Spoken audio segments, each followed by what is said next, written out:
Hello and welcome back to my channel.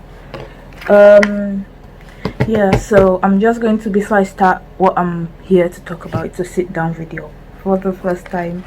But before I start, I'm just going to be like, subscribe to my channel, like this video, comment down below and all that jazz. Hopefully I remember to do it at the end. If not, just do it right now. And while you're doing all that, I'll just go to the page that I'm meant to be on today.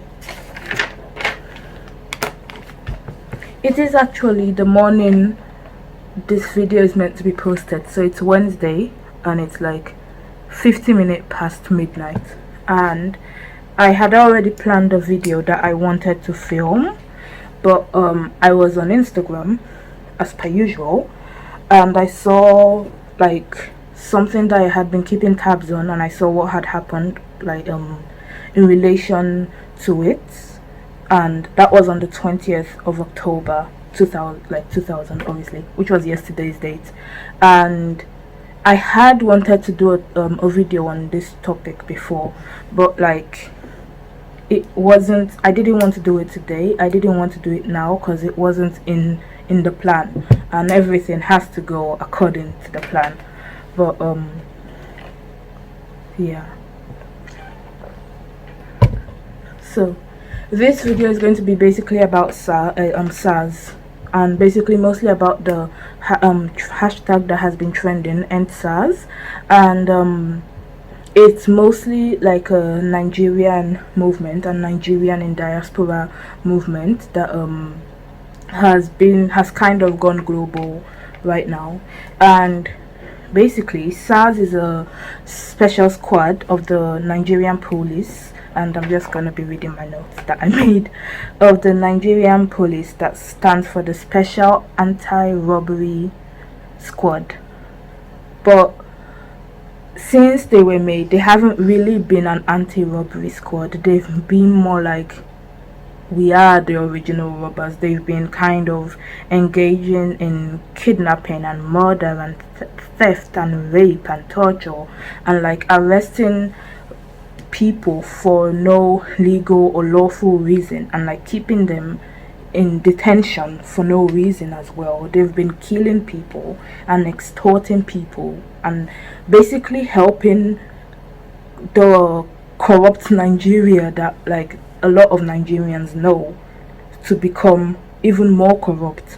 And a lot of the time, I don't know how to put this, but I feel like they were meant to safeguard a group of people, but rather than safeguarding a group of people, they began to like look at things like, say, having a laptop, dressing nicely, having more than like one visible piercing, having dreadlocks, having a nice car, maybe having an iPhone or having a smartphone or like a good condition working phone. They started looking at this as like conditions to exploit people and to like stop people and take advantage of them basically. And people had been going through this, but no one had really stepped up a lot. There was cases of protests going on in 2017, but that kind of died down, and it recently restarted again. The endsars hashtag started like resurging, and it gained like more popularity on the 5th of October. So just basically 4 days after the Nigerian Independence Day. And this was because a 20-year-old called Chibuke Anams was killed. So he was stopped in his, like, right outside his neighborhood, and he encountered the special anti-robbery squad, and unfortunately it led to his death. and this basically sparked the entire 2020 endsars thing, where people kind of started noticing it and the hashtag started trending on Twitter, and then it spread over from Twitter, as it always does, to Instagram and Facebook and Snapchat and every other place. And this after this, people kind of started sharing the experiences that they had with SARS in the past. And I feel like if you just go anywhere, literally go on Google and type in endsars examples, you'll find so many different examples of people walking down the street. Or I think one that I read and was actually really scary, and also no, mostly scary to me, was a girl who had who had just left medical school, and she was just about to graduate 2 weeks, 2 weeks before she was meant to graduate, and she was stopped on her way back home from uni, which was meant to be like a 5-minute bus ride, and she was stopped along with the other people on her bus. They took everything from them, all the money, all their phones, all their laptops, everything they had, and took them to a faraway location and let them go there. And she had to walk for about an hour to go back home. And this was a good case scenario, because nothing happened to her. She left safely, she left unconfirmed, she was not raped, she was not killed, she was safe. But all she lost was her phone and her laptop and maybe some of her peace of mind. But in comparison to a lot of other people who have lost their lives over this, she was better off. And I think on the, did I write it down? Yes, I did. On Thursday, the 8th of October 2020, after people had been sharing their experiences, and after people had been talking about how SARS has affected their lives, and rather than making their lives easier, making their lives better, it had kind of been making their lives more miserable, more scary. They would be going up to a SARS checkpoint, and they would be too scared to be listening to music. They would be too scared to have on the AC on in their car, bearing in mind Nigeria is a hot country. You need the AC. It's hot. You need it.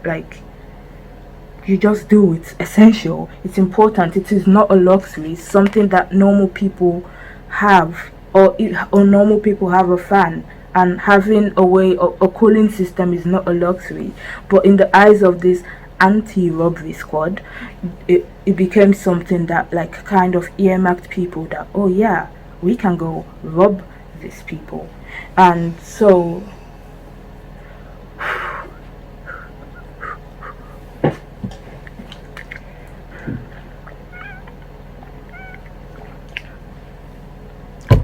on the 8th of October 2020 is when the protests actually, in Nigeria, started, mostly in Lagos State in Nigeria.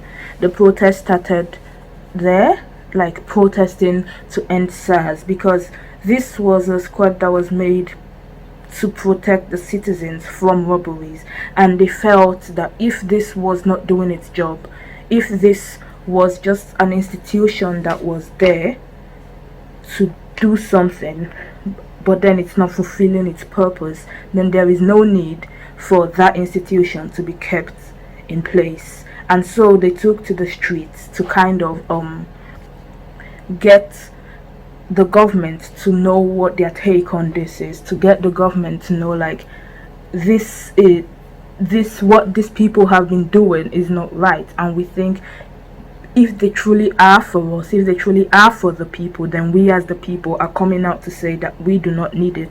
And this started on the protest, and they began to do this, come out day after day, and in Lagos, in Abuja, in different states in Nigeria, they began to protest this, and it started gaining global traction, basically social media traction even.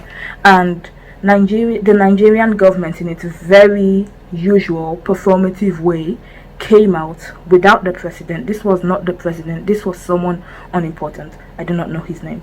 my research didn't extend that far, but this was someone very, very not the president, and he came out to say that the SARS had been successfully abolished, and they had stopped it and they had ended it. And a couple hours later, they had come up with a new police force called SWAT, which I do not know the meaning of. But basically, the people from SARS were being reassigned without any further training, without any, like, not even a slap on the wrist. They just got the name that they printed on their uniforms changed, basically. Like, nothing happened. They just changed the name from SARS to SWAT. And so obviously people aren't dumb. They are going to take notice of this, and the protests continued to go on, and then it eventually became global. So I know there were protests like this in London. I know that people from the UK traveled back to Nigeria to like join in this protest. Like, there were protests, global protests, American, I think. I'm not really sure about other places, but there were a lot of protests in front of embassies. France, I believe, also had one, and had two actually in two different locations. And they basically just went there, Nigerians in diaspora, like also people who were just there in support of this, in support of the Nigerians, went there to protest with them, as this is basically a bad issue. You are killing your citizens, you are robbing your citizens for having a good life, for being comfortable, for being happy, for having the audacity to enjoy their lives, for having the audacity to try and elevate themselves from poverty. But that becomes a way to kind of profile them, that, oh yes, they are into fraud, oh yes, they are getting their money from unlawful means. Anyway, this brings us back to yesterday, because I thought I would be filming this today, but it's 1 a.m. Yesterday, the 20th of October 2020. The Lagos State Governor, whose name is unimportant, except to go down like in the worst places of history for what he did, and he basically stated, and he said that there would be a curfew, a 24-hour curfew, no prior warning, no nothing. He said that from 4 p.m. on the 20th of October, there was to be a curfew in Lagos State, where they were not meant to leave the house at all for 24 hours. And he said this around, say, give or take 2 hours before like 4 p.m. so giving people literally no time to get back to their houses, to leave anywhere, to go home and get safe. And 3 hours later, at 7 p.m, the Nigerian army basically started what I think, in my opinion, is a mass genocide on Nigerian citizens in Lagos. And they had at Lekki Tollgate, which is basically the biggest site of the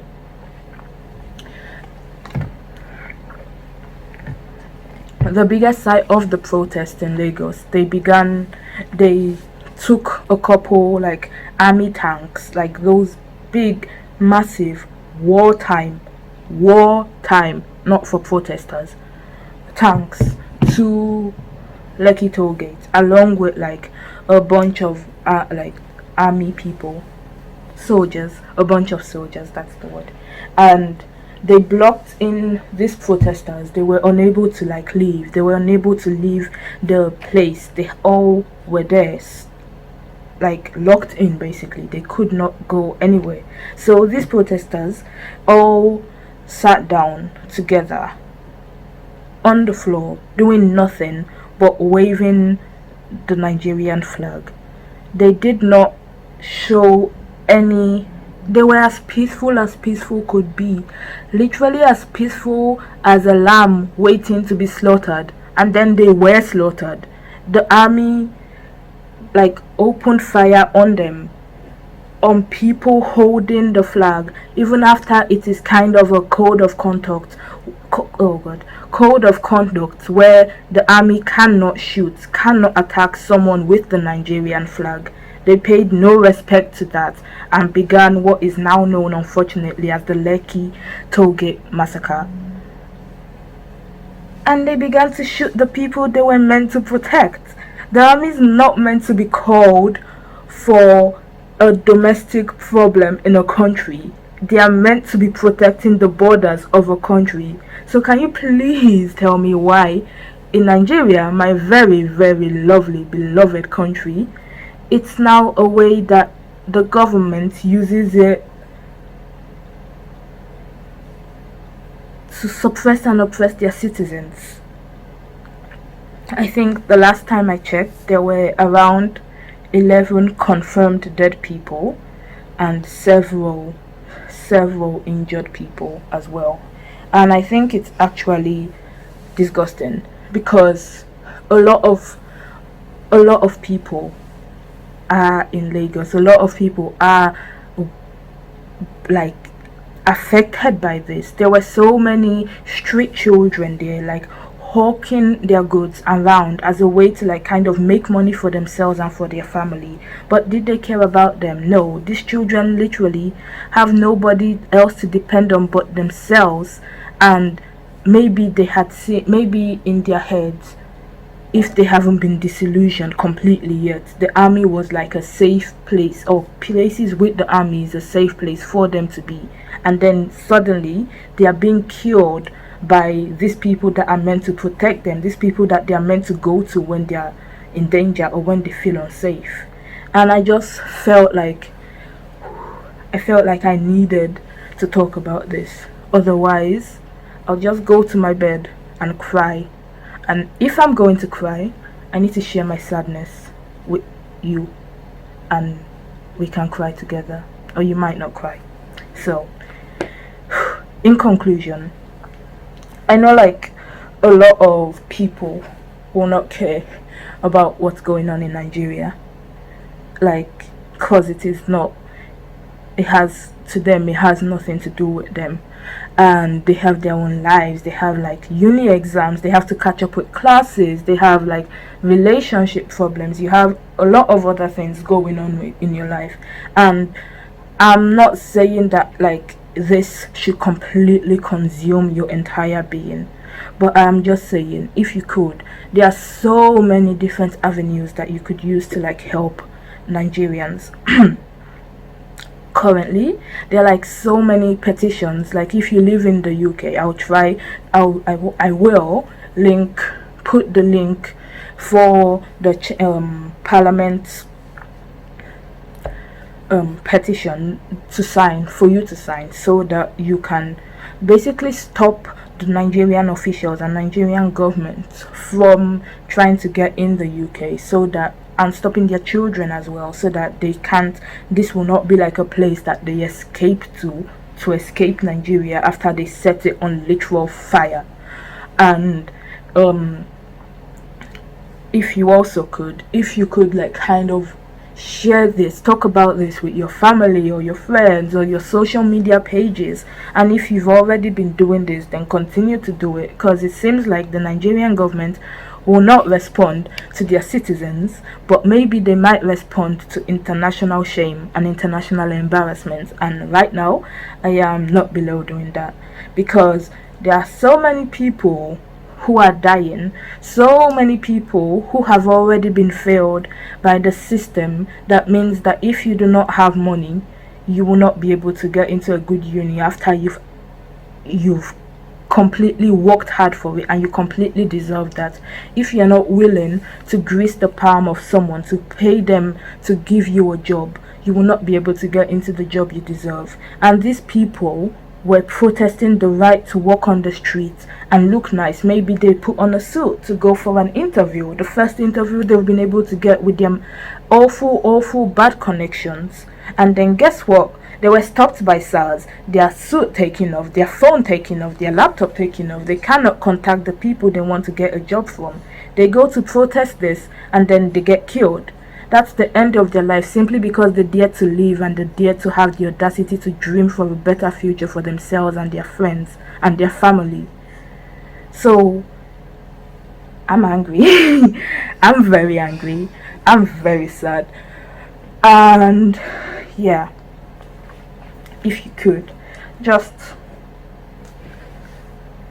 please try and share and donate. There might be things that like to donate to help the injured people who have been taken to hospitals. So if you could also help do that, that would be very appreciated. But yeah, thank you. Yeah, I'm just gonna say this really quickly, but subscribe, like, and comment down below, and bye. See you later this week.